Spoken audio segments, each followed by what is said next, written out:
Thank you, Conference, and thank you, Norma, for the introduction. I'm so proud to be taking over as General Secretary of this great party. I want to speak to you today about my vision for the party and the tasks ahead. But before I do, let me thank Ray Collins for his work as General Secretary.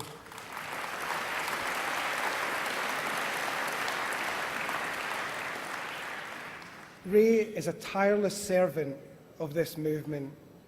As a trade unionist and as General Secretary, he has put Labour values into action. He's given leadership at the most difficult of times. He's also given me great support and advice. He will now continue helping our cause in Parliament as a member of the House of Lords, where there must be enough former Labour Party General Secretaries to form their own union branch. Ray, we thank you for all that you have done and will do for the party. Isn't it great to be here in Liverpool?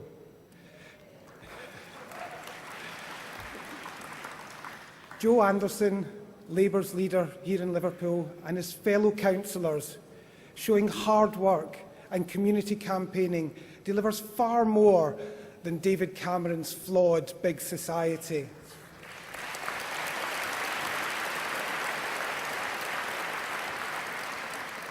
A great Labour council with campaigning councillors well versed in seeing off the Lib Dems. Liverpool is a Labour city with a long Labour tradition. When you get off the train at Lime Street, you're greeted by that statue of Bessie Braddock, a pioneering Liverpool Labour MP.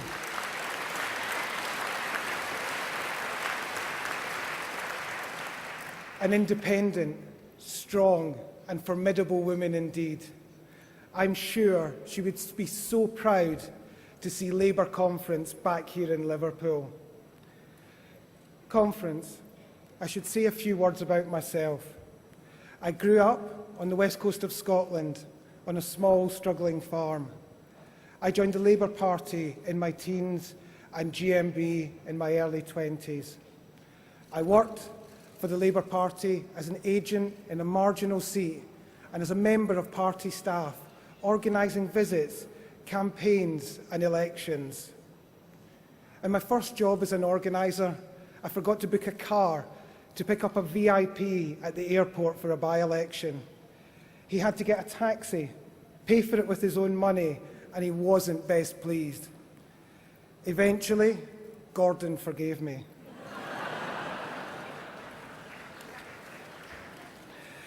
As a self-funded organiser, I had to raise money from bingo rounds and fundraising dinners to pay for my own salary. Now I can tell you, that's quite an incentive. I then worked for Paul Kenny and my union, GMB.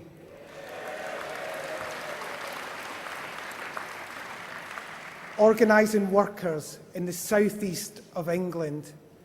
Don't let anyone tell you that the south is only full of stockbrokers. Some of the hardest pressed workers live in the south and need a strong union and a Labour government as much as anyone.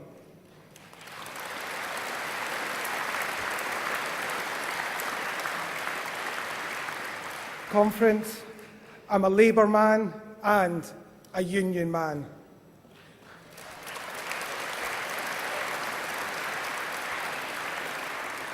Apologies to my CLP Wimbledon. Sometimes I've skipped to GC to be with my wife and kids. I haven't read every pamphlet by Compass and Progress. I'm not absolutely sure what all the differences are between blue Labour, red Labour and purple Labour. But I've always paid my union dues and my party subs.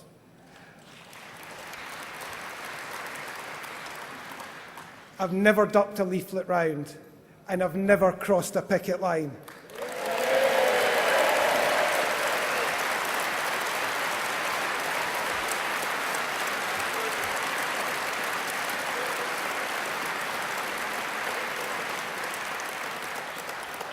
I'm proud to have come from the union movement. We have often had people who've worked for the unions who become General Secretary. It's part of the link that makes us strong, and we should never be ashamed or afraid to admit it.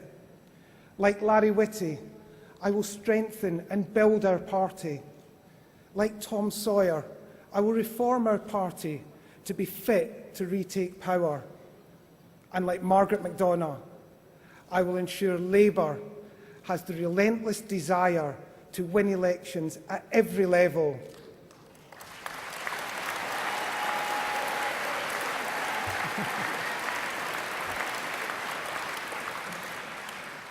I'm so proud to say that my wife Shelley and kids Scarlett and Hamish are here too at their first Labour Party conference.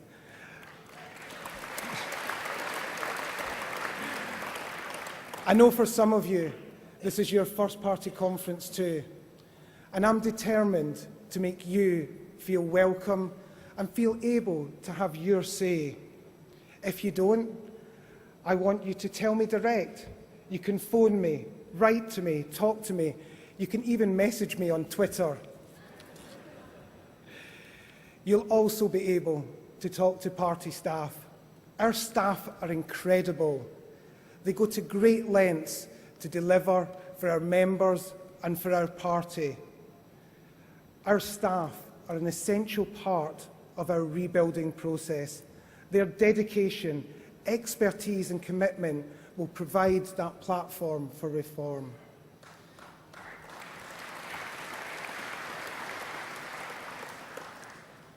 Conference, I grew up in this movement as a campaigner and an organiser, first for the party and then for GMB. I know our strengths lie in the power of our ideas, coupled with the power of organisation. I organised Operation Toehold in the early 90s, which helped to win Labour councils in that sea of blue. Without it, we wouldn't have won seats like Dorset South, Falmouth and Dover. I want Labour to be access all areas, where Labour stands proud and wins local elections, no matter where they are in the UK. Our members are the most important part of this. I want local members to feel empowered, not leaflet fodder, not rent a crowd when a politician comes to town, not bombarded with emails just asking for money. I want you to feel confident that your views will be heard, your ideas listened to, your experiences valued. That's what the changes in refounding Labour are all about. We all want to see Ed Miliband in number 10.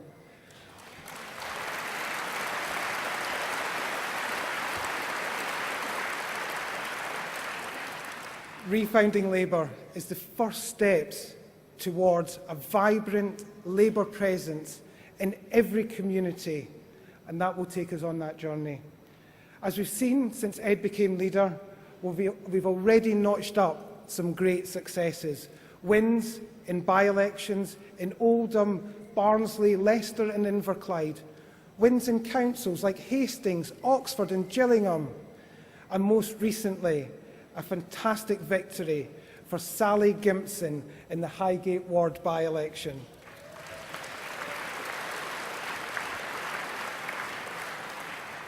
I recently heard Norma Stevenson, our inspirational chair, say that the next election will be won by our members, our activists, our hard-working councillors, not just our MPs.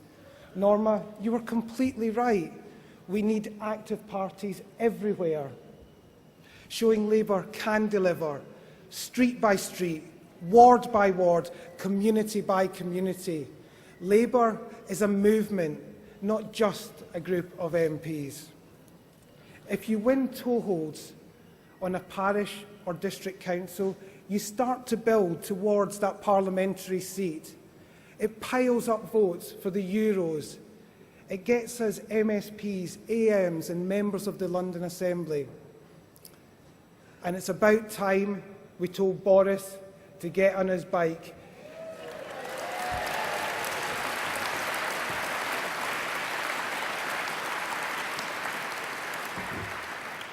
You know, one of those ones that he stole from Ken. We need to get Ken back at the helm as Mayor of London.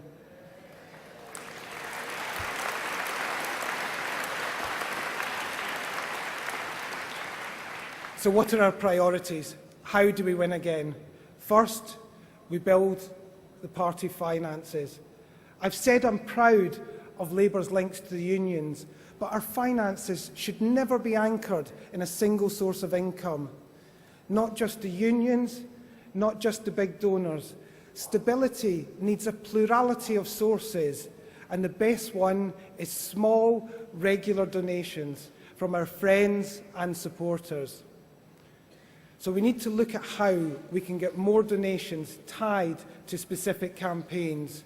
We need to empower local parties with the opportunity to raise their own resources. I will set up a campaign development fund that allows local parties to access funding for specific campaigns and to fund local organisers. Secondly, we need a party that energises and builds locally. People live in communities, not constituencies. So let's build our activities around people's lives. Find new ways to organise and engage. This is a community organising Ed Miliband will talk about this week. It's an exciting idea, a party that takes action, not just minutes, a party that delivers change, starting with your street. Empowering our members, our volunteers and supporters will be my obsession as your General Secretary.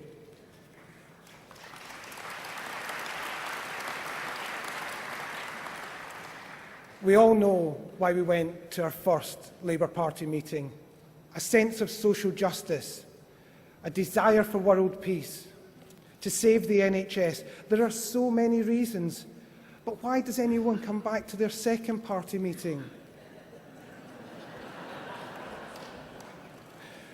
We've recruited 30,000 new members since Ed became leader last year, more joining every week.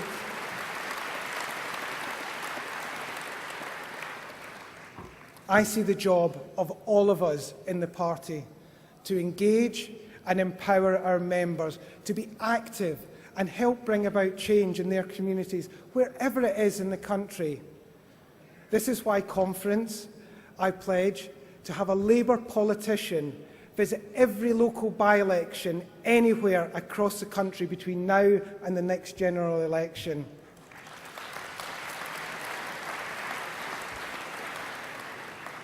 Finally, we need a platform that speaks to people's concerns and their aspirations, which offers people hope and helps them get ahead in life.